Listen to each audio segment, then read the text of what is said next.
She didn't want to talk about it anymore. The auction hall was packed, the air thick with excitement. As soon as Margaret sat down, someone approached her with a smile. "Miss Chapman, I heard you're selling the blue diamond."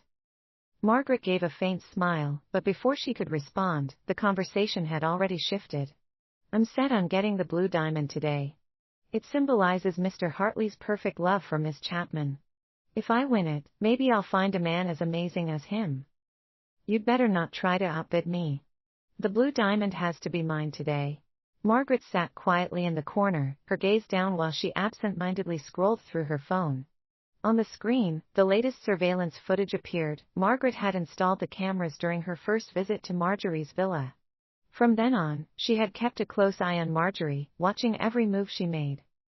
One by one, the auction items were presented, and when the blue diamond appeared, the room erupted in chaos. 1 million. 3 million. 5 million. The bids kept climbing, but Margaret remained calm while holding her earbud, the sounds from the video feed streaming directly into her ears. "Just bid 10 million. Gavin's voice came through clearly. On the screen, she saw Gavin talking to his assistant. "The blue diamond has to come back to me," he said, lighting a cigarette. The blue flame flickered in the dim light. At that exact moment, the auctioneer called out from the event, 10 million.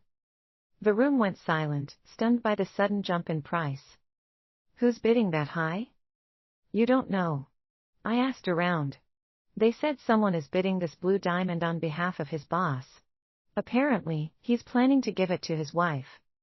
I heard they've been together for almost 10 years now, but they're still acting like they're in the honeymoon phase. Wow, there's another great guy in the world. Why can't he be mine?"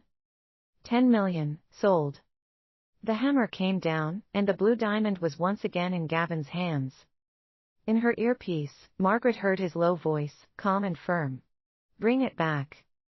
2 hours later, Margaret, curled up in the corner of the auction hall, watched the footage on her phone. She saw a man from the auction driving the blue diamond back to Gavin. Gavin took it carefully and placed it gently in Marjorie's hand. The moment Marjorie saw the blue diamond, she screamed, "It's hers. This is Maggie's.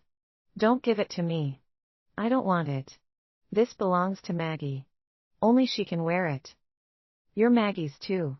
Why won't you marry her? You don't love her anymore, do you?" With a swift gesture, Marjorie tossed the blue diamond. It slammed against the wall with a sharp crack, shattering into pieces. To Gavin, 10 million meant nothing. He held Marjorie, his eyes red with unshed tears. "But you're my Maggie," he whispered, his voice thick with regret. "You're the one I want."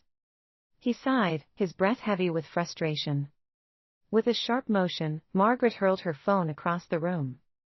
The staff nearby jumped, startled, and quickly approached. "Miss Chapman, is everything all right?" Margaret shook her head lightly. "Sorry, I didn't mean to scare you." "No problem at all." The staff member smiled, trying to ease the tension. "Congratulations, Miss Chapman.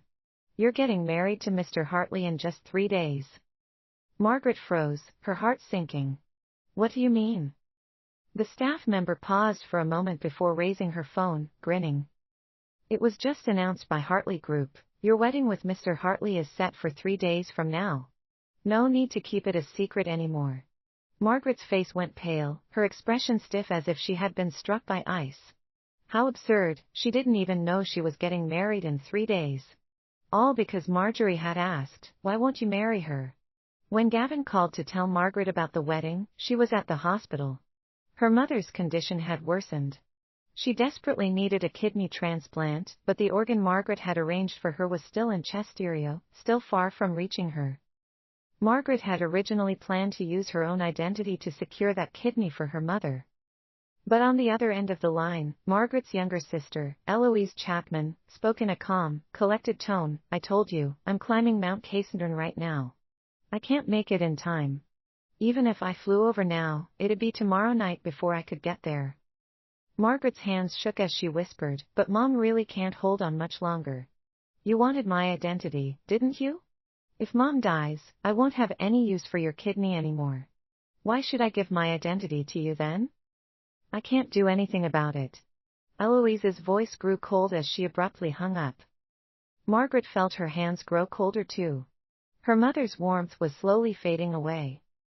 The doctor entered again. "Miss Chapman, any news about the kidney? Please, please save her." Margaret's words were barely coherent as she stumbled forward, dropping to her knees. She grabbed the doctor's sleeve, begging relentlessly. "You must have other options, right? Please, save her."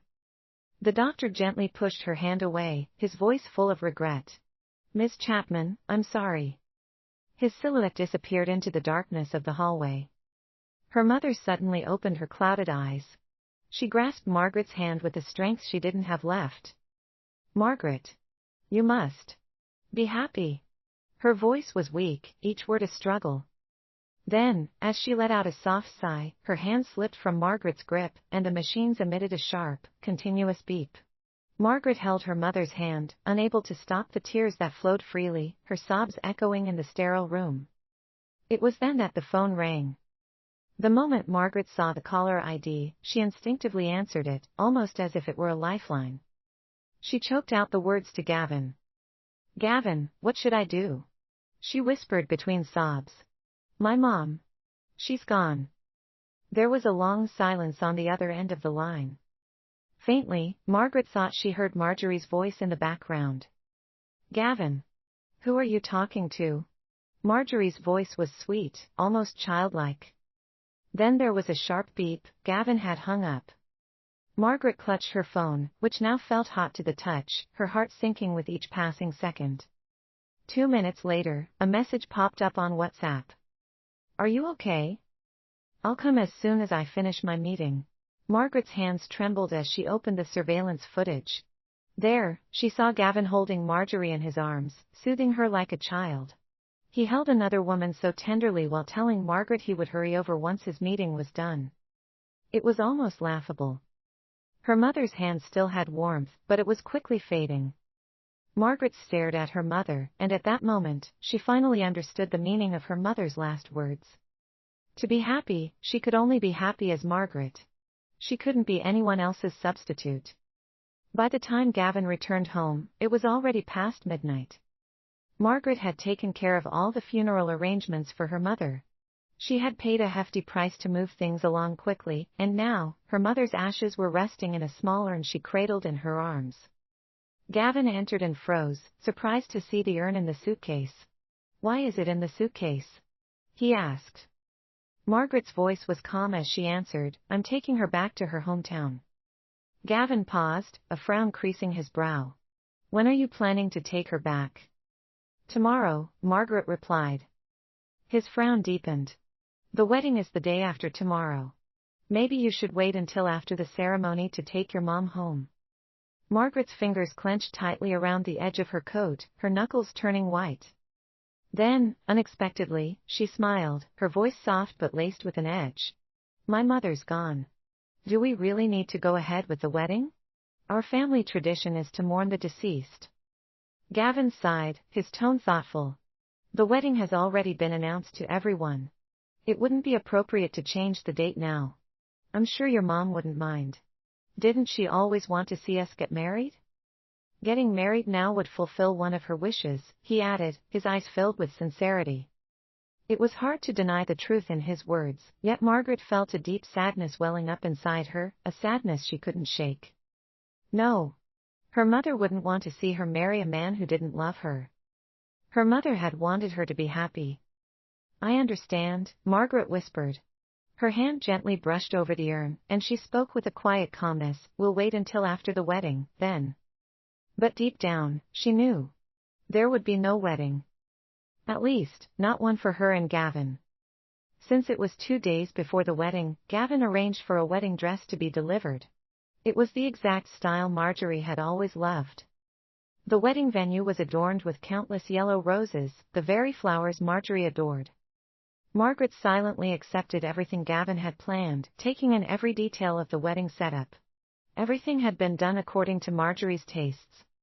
The night before the wedding, Gavin stopped by the villa to drop off the blue diamond, only for Margaret to immediately realize it was a fake.